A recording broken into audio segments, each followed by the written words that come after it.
Shalom, silahkan duduk. Saya tadi dipesenin Contoh Yunias, kalau di Word katanya nyanyi terus dari awal sampai khotbah duduk. Padahal saya rencana khotbah berdiri, belum pernah kan ngerasain khotbah berdiri. Ya udah batal rencananya, kasihan. Ya udah duduk lah ya. Shalom, nama saya Roni. Pertama kali khotbah di Panakukang, berkunjung ke sini. Saya pelayanan di Banda. Bapak Ibu Saudara, tema yang diberikan adalah moving forward.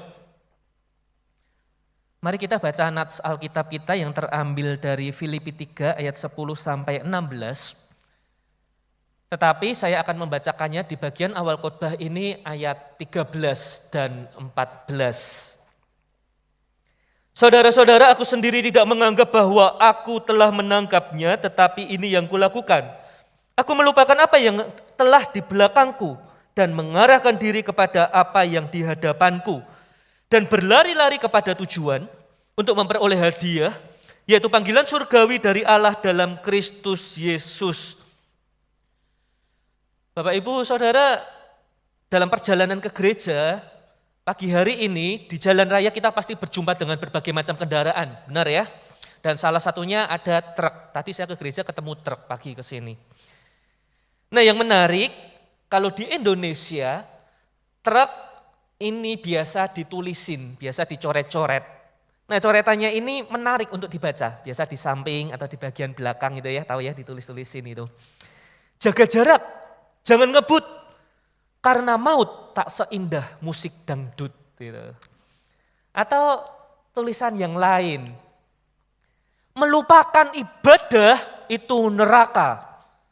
Melupakan orang tua itu durhaka. Melupakanmu mana bisa. Nah, kreatif bukan tulisan dari netizen plus 62 ini. Membuat kita itu tergelitik. Nah salah satu tulisan yang pernah saya temukan di sebuah truk adalah ini. Move on itu pilihan, gagal move on itu cobaan, pura-pura move on itu pencitraan. Nah di sini kan banyak anak muda gitu ya, banyak youth, remaja. Kalau dengar kata move on ini kan familiar banget. Dan ngerti banget gitu loh, sakit hatinya kayak apa. Dengar kata move on doang aja udah tisu diambil gitu kan. Bapak Ibu, saudaraku, yang namanya move on itu memang gak mudah. Benar? Nah yang ngangguk-ngangguk ini yang masih susah move on. Mau mulai lahan pekerjaan yang baru susah karena kita masih trauma yang kemarin tekornya nggak kira-kira. Ketika kita mulai mau pelayanan lagi, males karena pelayanan yang kemarin kita konflik. Dan kita pikir ulang untuk terlibat pelayanan lagi. Apalagi ngomongin relasi. Kemarin habis putus, itu sakitnya masih mendarah daging gitu. Untuk kita berelasi kembali, itu kita mikir berat. Loh ini kalau mengasihinya sungguh-sungguh, kalau yang cinta-cintaan ya enggak lah ya, tapi kalau sungguh-sungguh kita mikir gitu. Terlukanya itu benar-benar, kecewanya benar-benar. Jadi kenangan mantan itu sungguh sangat menghantui gitu. Ya, jadi susah dibedain mana mantan, mana setan gitu kan. Terus menghantui hidup kita. Saudaraku, biarkan masa lalu itu menjadi kenangan dan pelajaran, karena masa depan sedang menanti perjuangan untuk diselesaikan. Kita itu tidak bisa berlama-lama tinggal di masa lalu, yang namanya kenangan itu real, itu sungguh ada, tapi biarlah itu hanya menjadi kenangan gitu. Jangan terus terfokus di sana. Hidup kita itu bukan untuk tenggelam di dalam kenangan, hidup kita untuk menata masa depan. Dan pesan yang serupa juga kita temukan di Filipi 3 ini. Tuhan menghendaki setiap orang percaya untuk memiliki pengenalan akan Dia. Berusaha makin serupa dengan Dia. Dan tak henti-henti berlari-lari kepadanya. Masalahnya, sekalipun kita ngerti apa yang benar, ya tadi loh, hati kita tuh belum seputih hatinya Tuhan. Natur kita masih manusia berdosa. Untuk melangkah maju, moving forward, itu bukan hal yang mudah buat kita. Kita seringkali terjebak terlalu nyaman di kenangan masa lalu atau justru terbelenggu dengan kegagalan demi kegagalan yang ada di masa lalu. Lalu bagaimana caranya supaya kita bisa moving forward? Mari kita lihat teks kita lebih dalam. Garis besar teks Filipi 3 ayat 10 sampai 16 seperti yang di slide bisa dilihat. Di awal Paulus bicara mengenai mengenal Kristus, lalu mengikut Kristus, mengejar Kristus. Lalu ada bagian mengetahui kehendak Kristus dan akhirnya ditutup dengan berjalan bersama Kristus. Saudaraku, hari ini saya nggak akan bahas semuanya satu persatu. Atau mau? Sampai sore, oke ya? Nganggur dah? Oh enggak, dari wajahnya enggak siap. Oke, sesuai tujuan khotbah hari ini saya hanya akan bahas 2, mengenal Kristus dan mengejar Kristus. Kita masuk ke poin yang pertama. Filipi 3 ayat 10, yang kukehendaki ialah mengenal Dia dan kuasa kebangkitannya dan persekutuan dalam penderitaannya, di mana aku menjadi serupa dengan Dia dalam kematiannya, supaya aku akhirnya beroleh kebangkitan dari antara orang mati. Bapak Ibu Saudara, sebelumnya kita perlu ketahui bahwa ayat 10 ini memberikan penjelasan lebih detail mengenai mengenal Kristus yang sudah dibahas Paulus di ayat 7 dan 8. Di ayat 9, Paulus menyinggung soal pembenaran karena iman. Engkau diselamatkan hanya karena Kristus, engkau diselamatkan hanya karena iman, faith.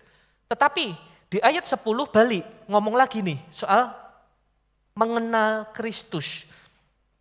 Nah saudaraku, pemahaman ini memampukan Paulus untuk memandang lebih jelas, lebih clear, mana yang keuntungan, mana yang kerugian. Mana yang kebanggaan, mana yang kalau kata Paulus, satu kata yang digunakan adalah sampah. Nah berbicara mengenai kebanggaan, di sebuah taman sekolah itu berkumpullah anak SD 3, usia 10 tahunan lah. Nah mereka ini saling membanggakan ayah mereka. Mereka habis nonton film The Flash, tau ya The Flash ya, petir wush yang cepat banget larinya dulu. Mereka membanggakan ayah siapa yang paling cepat. Nah anak pertama ngomong gini, ayahku itu cepat sekali. Dia ya, kalau dia itu panah, wah ini dia kombinasikan Flash sama Hawkeye. Kalau ayahku ini panahnya melesat, ayahku mulai berlari, ayahku sudah sampai sebelum panahnya nyampe. Wah. Anak yang kedua nggak mau kalah. Hah? Kau pikir itu cepat? Ayahku ini loh seorang pemburu. Ayahku itu kalau nembak senapan, dor. Lalu mulai berlari. Ayahku itu sudah sampai di tujuan sebelum pelurunya nyampe. Anak yang ketiga dengerin 2 anak itu ngobrol cuman geleng-geleng kepala. Kalian itu gak ngerti apa-apa tentang apa itu cepat. Ayah saya itu ya, dengerin ya. Ayah saya ini kerja di kantor pemerintah. Dia itu cepat banget. Jam kantornya itu baru pulang jam 5 sore. Jam 4 sore, ayah saya sudah sampai di rumah. Saudaraku, kita mungkin tertawa mendengar celotehan 3 anak SD ini. Kalau bisa pinginnya tuh, tangan kita gatal pingin ketok satu-satu kepala mereka gitu loh. Sadar. Kalian ini ngomong apa sih? Gitu. Apa yang dibanggakan? Kebanggaan kalian itu semua sia-sia. Gak ada artinya. Dan saudaraku, inilah yang dilakukan Paulus ketika di awal, di ayat 4-6, Paulus menegur guru-guru palsu tentang kebanggaan semu yang diletakkan pada hal lahiriah. Bahkan setelah sekarang, Paulus membandingkannya dengan pengenalan akan Kristus, Paulus ngomong semua itu sampah. Dengan kata lain, Paulus ngomong gini, kalian tuh begitu bangga dengan kesalehan kalian. Padahal kalau ngomong apa itu saleh, baca nih ayat 4-6. Saya itu jauh lebih layak untuk sombong. Kalian tuh salehnya segini, saya tuh segini. Saya jauh lebih layak untuk sombong. Tapi setelah saya bandingkan dengan pengenalan akan Kristus, saya ini enggak layak sombong. Paulus mau ngomong itu. Apalagi kalian gitu loh. Nah saudaraku, inilah poin pertama kita. Setiap orang percaya engkau dan saya harus memiliki pengenalan yang sejati akan Kristus. Paulus menulis di ayatnya yang ke-10, yang ku kehendaki ialah mengenal Dia dan kuasa kebangkitannya. Bahasa Yunani yang dipakai untuk kata mengenal di sana adalah ginosko. Nah kata ini muncul di Yohanes 17 ayat 3. Inilah hidup yang kekal itu, yaitu bahwa mereka mengenal engkau, ginosko, satu-satunya Allah yang benar, dan mengenal Yesus Kristus yang telah engkau utus. Saudaraku, di sini Paulus nggak ngomong soal pengetahuan tentang kebangkitan secara knowledge, secara pengetahuan. Oh, kalau sebatas teori, Paulus itu tahu semuanya tentang kebangkitan. Paulus ngerti bukti-buktinya, Paulus mengamini itu semua, mempercayainya sebagai fakta. Sudah jelas Paulus selalu menyuarakan soal kebangkitan Kristus. Setiap kali Paulus berkhotbah, di mana-mana dia pergi. Tapi kata mengenal di sini, gnosko ini berbicara bukan hanya soal isi otak. Paulus menyatakan bahwa selain mengetahui tentang kebangkitan, dia itu juga ingin mengalami kekuatannya itu. Ada pengenalan secara pribadi dan berdasarkan pengalaman. Pengenalan yang sampai mempengaruhi kehidupan sehari-harinya. Tidak ada yang benar-benar diketahui kecuali jika dipraktekkan dalam hidup sehari-hari. Gampangannya gini loh. Saudara-saudara kan udah sering dengar firman ya di Panakukang ini ya. Tiap minggu minimal sekali, setahun 52 kali. Udah kenal Yesus belum? Kalau kau cuma bisa bilang bapaknya Yesus namanya Yusuf, lahir di kandang domba, dia pikul salib jatuh berapa kali, loh itu belum kenal, Paulus mau ngomong. Firman yang didengar ini mengubah hidupmu enggak dari Senin sampai Sabtu? Mempengaruhimu enggak? Itu mengenal. Nah, aspek kedua dari kata mengenal ini bicara soal keintiman, bicara soal kontak pribadi yang paling dalam. Kata ginosko di perjanjian baru itu berpadanan makna dengan kata yada di perjanjian lama. Di Kejadian 4 kemudian manusia itu bersetubuh dengan Hawa istrinya dan mengandunglah perempuan itu lalu melahirkan Kain. Kata yang dipakai adalah yada. King James memakai kata knew dari kata know. Kenal. New American Standard Bible dia pakai relations, ada relasi. Nah, LAI menerjemahkannya bersetubuh. Enggak salah juga. Karena di dalam kata yada dan ginosko tadi memang ada makna relasi tadi ini. Intiman, suami dan istri ini. Ada pengetahuan antar pribadi, ada kesatuan yang dalam dan intim. Gambaran yang dipakai Kristus sebagai mempelai pria dan jemaat, engkau dan saya sebagai mempelai wanita. Nah, karena itu setelah diselamatkan sepenuhnya dan semata-mata oleh Kristus, Paulus ingin masuk ke persekutuan yang lebih dalam bersama dengan Kristus itu. Paulus ingin mengenal Kristus. Kerinduan ini yang terus bergelora di hatinya Paulus. Di sini enggak hanya youth, banyak juga yang sudah menikah. Saya mau tanya, para suami di Panakukang. Pak, kalau engkau bangun pagi, ya ngolet-ngolet dikit gitu kan, lalu tengok di samping, lihat wajah istri, bersyukur enggak Pak? Atau dalam hati ketok-ketok kasur, aduh Tuhan dia lagi. Merem dikit deh Tuhan, merem lagi deh. Ntar buka mata, ganti orang ya Tuhan ya. Yang mana? Ada yang begitu? Gak usah angkat tangan, kedip aja.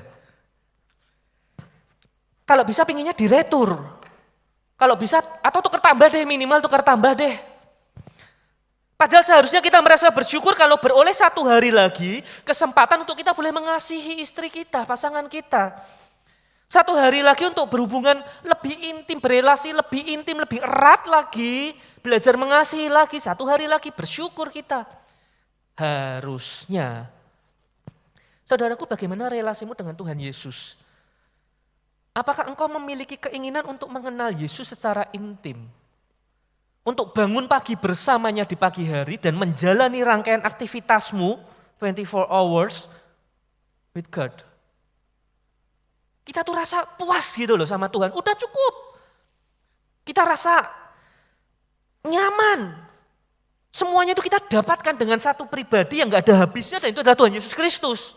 Kita gak pengen lagi yang lain.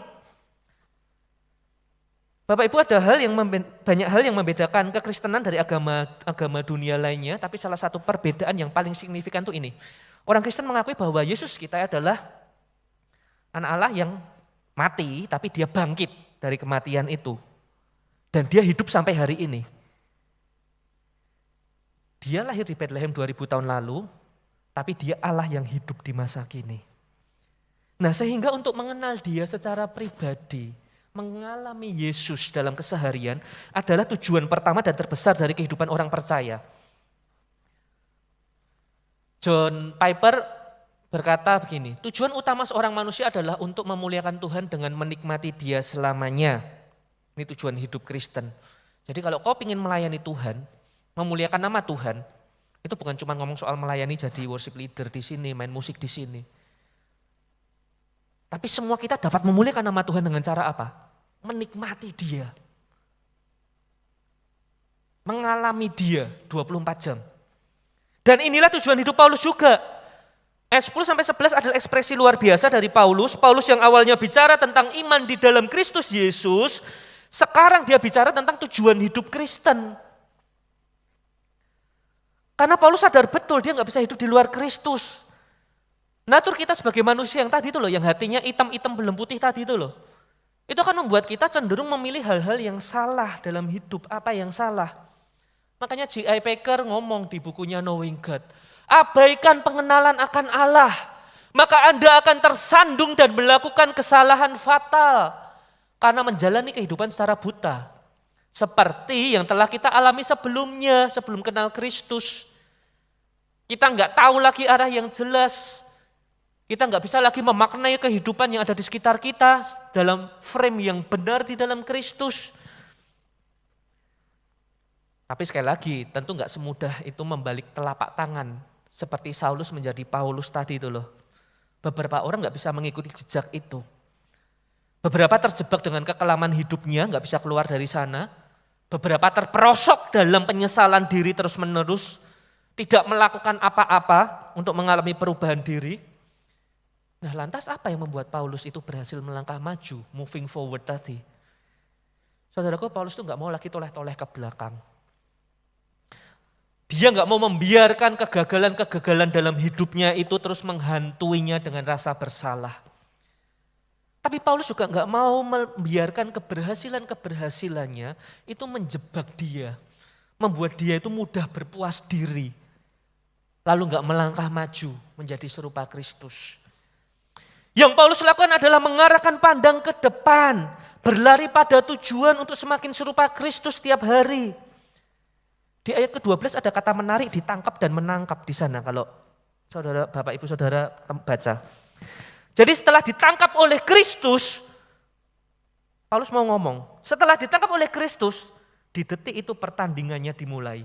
Pertandingan untuk apa? Untuk Paulus terus berlari sampai pada akhir hidupnya, dia boleh memenangkan pertandingan ini. Lihat ya, setelah ditangkap oleh Kristus, oleh anugerah keselamatan itu, anugerah ini yang memampukan kita untuk berlari mengejar Kristus. Kita mengejar Kristus dalam tangkapan ini. Makanya di 2 Timotius 4 Paulus ngomong, aku telah mengakhiri pertandingan dengan baik. Aku telah mencapai garis akhir. Aku telah memelihara iman. Saudaraku, bukankah ini luar biasa? Kita bisa melihat Paulus rela melepaskan kebanggaan diri demi mendapatkan kebenaran Tuhan. Masa lalu tanpa Tuhan itu sampah, kata Paulus. Tapi masa depan bersama Tuhan itu anugerah. Seseorang yang dahulu terkenal begitu jahatnya kepada Kristus dan pengikutnya, sekarang menjadi aktivis garda terdepan untuk mengabarkan kasih Kristus pada sesama. Saya nebak Paulus itu punya lagu favorit ketika dia lagi di kamar mandi, lagi galau. Dia melihat lagi flashback hidupnya kayak apa, dia bersyukur dengan hidupnya yang sekarang. Ku telah mati dan tinggalkan cara hidupku yang lama. Dikatakan apa? Semuanya sia-sia dan tak berarti lagi.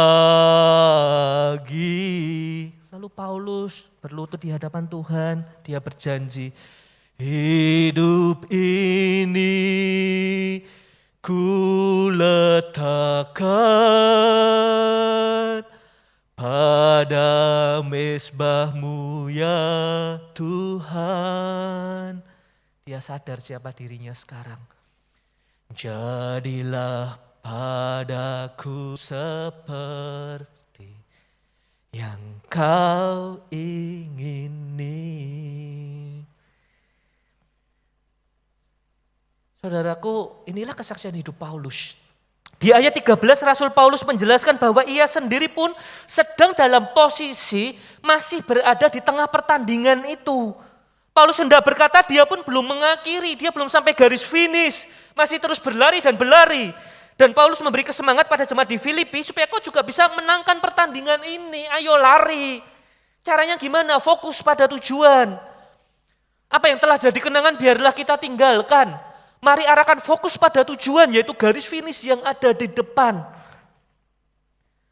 Bapak Ibu, Paulus sering menggambarkan hidup rohani orang percaya itu bagikan sebuah pertandingan iman. Ada 2 cabang olahraga yang dia sebutkan. Yang pertama bertinju, boxing. Yang kedua running, lari. Bapak Ibu, saudaraku pernah lari?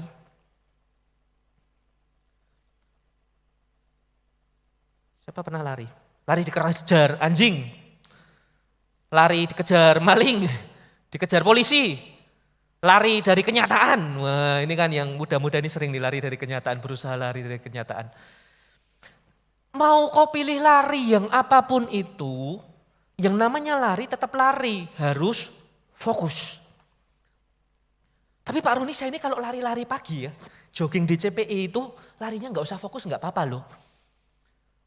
Loh, itu namanya jogging, itu lari santai. Jogging kita aja lebih banyak kan selfie-nya. Iya toh? Lebih banyak kan jumlah gosipnya daripada jumlah putarannya. Nah Bapak Ibu, gambaran yang digunakan Paulus itu lari tapi dia di gelanggang olahraga. Pertanyaannya, bisa nggak kau lomba lari, lalu kau lihat di pinggiran itu ada yang jual es teh, lalu kau nepi. Bang, es tehnya 1, lalu kantongnya gede-gede yang lagi ngetren sekarang ini ya. Lalu kau duduk santai selonjoran di tepi sedangkan lawan-lawanmu lari semua. Bisa nggak? Nggak bisa. Kau punya target di depan, ada garis finish yang harus kau capai di depan sana. Harus fokus, harus disiplin. Maksudnya apa? Kalau kau ingin kenal Tuhanmu saat ini, fokus, disiplin.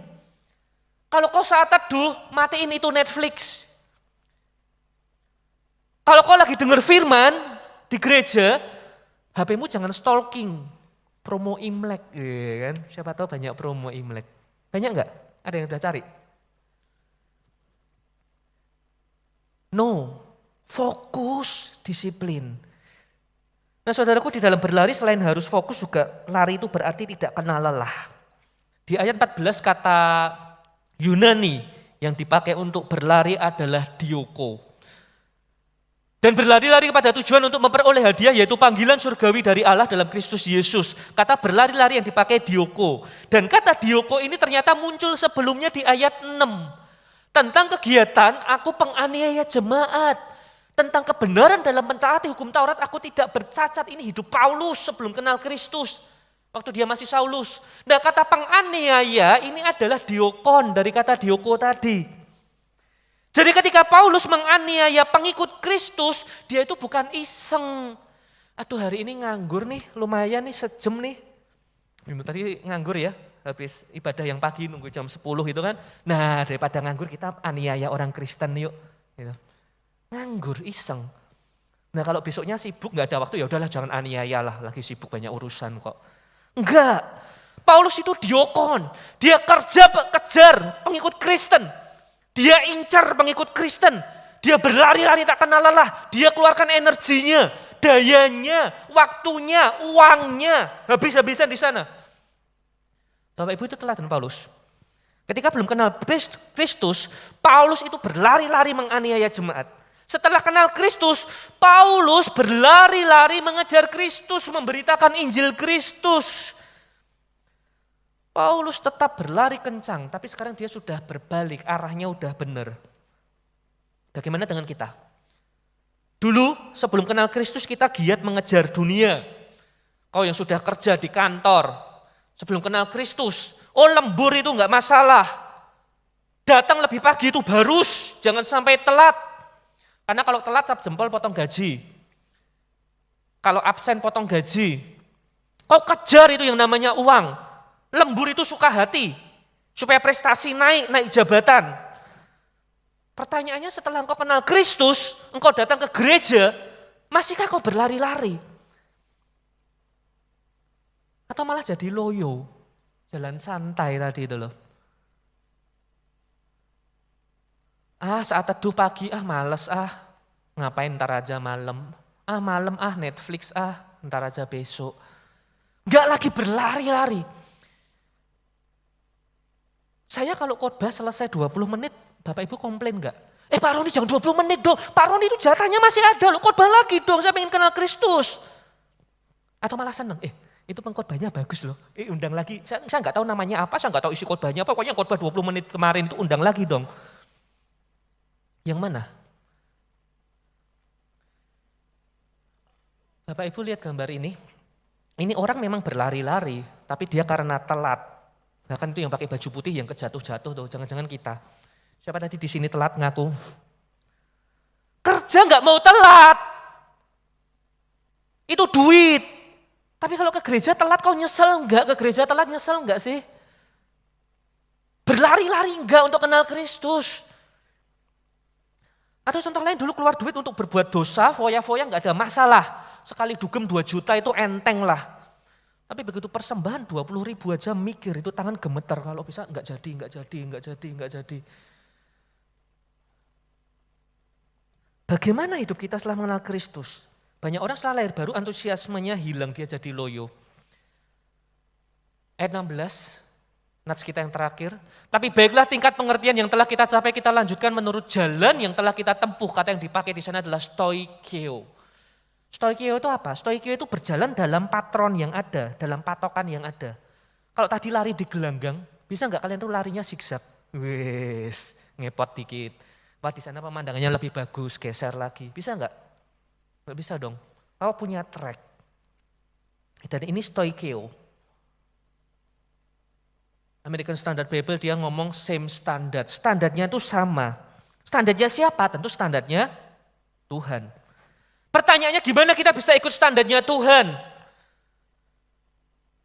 Saya nonton YouTube anakku Kang minggu kemarin Ibu Suci khotbah dari Roma 12. Ibu Suci ngomong soal pembaharuan budi tiap hari.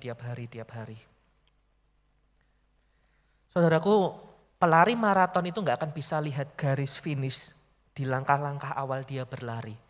Bahkan di tengah pun dia belum kelihatan finish. Nggak bisa kalau langsung tahu garis finish di mana. Tapi kalau dia terus setia berlari, maka kan tiba waktunya garis finish itu kelihatan. Terus saja berlari dengan setia menelusuri trek yang ada, Tuhan pasti membimbing kita pada langkah-langkah selanjutnya.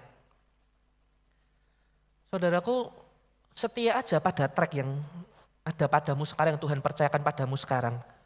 Setia saja dengan disiplin rohanimu, setia saja dengan jam-jam ibadahmu, maka Tuhan akan menjagamu untuk tetap di trek. Dan Tuhan akan memampukanmu setia di trek sampai kau finish, lihat garis finish di depan itu. Saudaraku, seperti apa sih masa lalu Paulus? Kita semua tahu bukan masa lalu yang baik. Kelam, suram.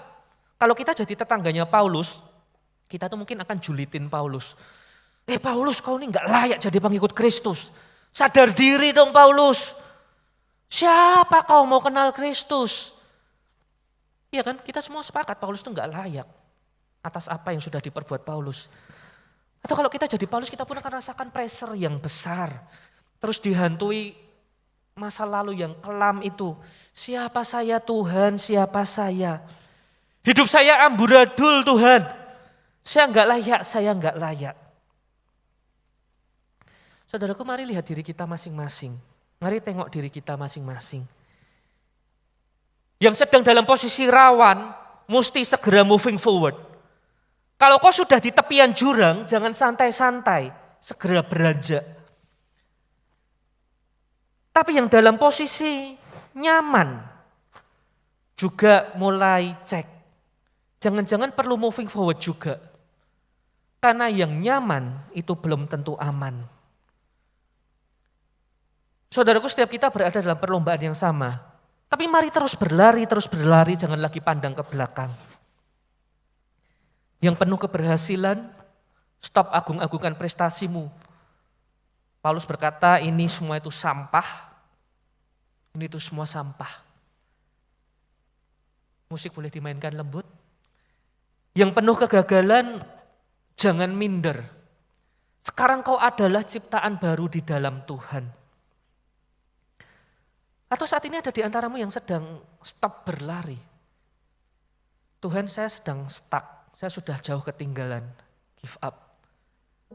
Atau saya sedang lakukan kesalahan nih Tuhan. Saya enggak layak lagi untuk berlari menuju Kristus. Saudaraku, yang namanya lari, event bahkan itu di Olimpiade, jatuh itu wajar. Tidak ada pelari yang sepanjang karir berlarinya dia itu enggak pernah jatuh. Yang enggak wajar adalah kalau kau berlari, lalu kau jatuh, tapi kau terus meratapi nasibmu di sana. Kau enggak bergerak. Kau terus merenungi nasibmu, menyesali nasibmu di sana, kau menyalahkan dirimu di sana. Kau habiskan waktumu nangis di sana. Seorang pelari akan segera bangkit dan lari lagi. Karena pandangannya tertuju pada garis finish yang dia harus selesaikan. Saudaraku, kabar baik hari ini, adakah itu yang kau rasa? Kalau ada, kabar baiknya adalah jika Tuhan itu sanggup mengubahkan penjahat macam Saulus menjadi Paulus yang berkobar-kobar untuk Kristus. Tuhan sanggup mengulangi hal itu terjadi saat ini padamu, padaku. Bagi Tuhan gak penting seberapapun kelam masa hidupmu di masa lalu. Atau apa yang sedang terjadi di hidupmu hari-hari ini. Kerinduan hati Tuhan adalah dia mau memulihkan hidupmu. Dia mau mengerjakan hal-hal hebat dalam dirimu. Saudaraku, teruslah berjuang. Keep running. Moving forward. Arahkan pandang padanya. Teruslah berjuang. Jadilah pemenang di garis akhir. Bayangin satu hal, di tengah seriuh-riuhnya gelanggang itu, para penonton ada yang mencibirmu. Kau gak layak. Beberapa penonton yang lain memberikan pujian semu. Pujian yang sia-sia. Tapi di tengah keriuhan saat itu, di ujung sana ada satu suara. Dan itu suara Yesus. Yesus berkata, keep running my child. Ayo lari terus anakku. Aku di garis finish. Yesus bentangkan tangannya. Dan ketika kau lewati garis finish itu, kau dapatkan pelukan Yesus. Aku bangga padamu nak. Aku bangga padamu. Kau hambaku yang baik dan setia. Larimu gak mudah, kau udah jatuh-jatuh. Kakimu tuh lecet-lecet. Kau haus, kau lelah, kau putus asa. Tapi kau terus lari dengar suaraku. Dan ujung garis finish itu Tuhan peluk kita. Saudaraku, kalau momen itu tiba bersiaplah. Terima aplaus dari Tuhan di surga nanti. Aplaus karena kita sudah jadi hambanya yang baik dan setia. Mari kita berdoa. Tuhan, kami mau berlari mengejar Engkau karena Engkau sudah terlebih dahulu menangkap kami. Siapapun diri kami Tuhan di luar sana. Masa lalu kami sebelum kenal Kristus, kami mungkin dihormati orang-orang lain melihat kami dia bungkuk-bungkukkan badan. Tapi di gereja ini kami bukan siapa-siapa. Kami anak Tuhan. Kami sama dengan yang lain. Itu prestasi yang semu. Atau kalau kami di luar sana adalah orang yang dihina-hina, direndahkan, dianggap remeh, dicibir. Orang gak percaya meremehkan kemampuan kami. Orang menganggap rendah kami. Ketika kami terima Kristus, kami datang ke gereja ini. Kami adalah anak Allah. Kami adalah anak Raja. Dan status itu yang melayakkan kami untuk boleh berkumpul di tempat ini, di gereja ini Tuhan. Untuk boleh bertumbuh mengenal Engkau. Tidak hanya tahu, tapi mengalami Engkau. Kami membawa pengetahuan itu untuk mengizinkan Engkau rubah hidup kami. Hari ini Minggu sampai Senin, besok Selasa sampai Sabtu dan kami Minggu kumpul lagi. Engkau terus berkarya dalam hidup kami. Itu kerinduan kami Tuhan. Mampukan kami Tuhan. Siapapun diri kami Tuhan, kami gak peduli dengan itu. Status kami yang baru, kami anak Tuhan, yang Tuhan ada di garis finish untuk panggil nama kami, sebut nama kami. Ayolah, lari terus. Bahkan kalau saat ini ada di antara kami yang keluarga kami hancur, relasi kami hancur, kami merasa karakter kami gak hancur, gak layak. Tuhan pun bilang, ayo bangkit. Lari lagi nak, lari lagi. Terima kasih Tuhan untuk kepercayaan ini. Terima kasih untuk panggilan ini. Kesempatan kami boleh mendengar suaramu di garis finish. Kesempatan kami boleh berlari menuju arahmu. Mampukan kami terus Tuhan, untuk boleh menjadi hamba yang baik dan setia. Dalam satu nama Tuhan Yesus Kristus, kami bersyukur dan terus bersyukur. Amin.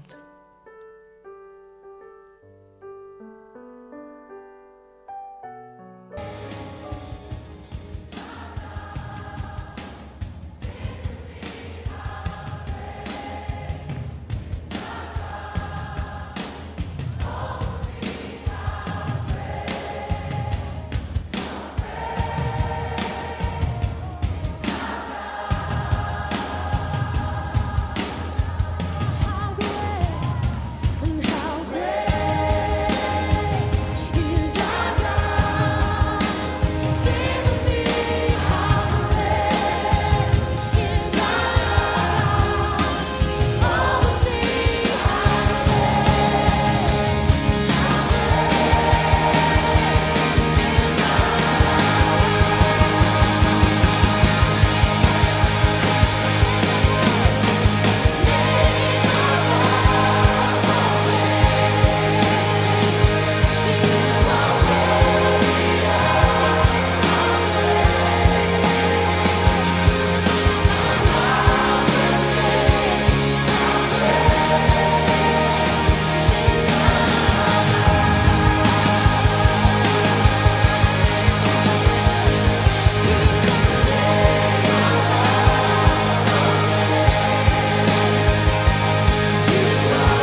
love it, church.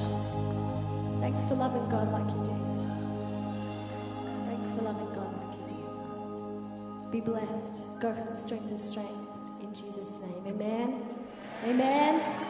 Amen. Amen.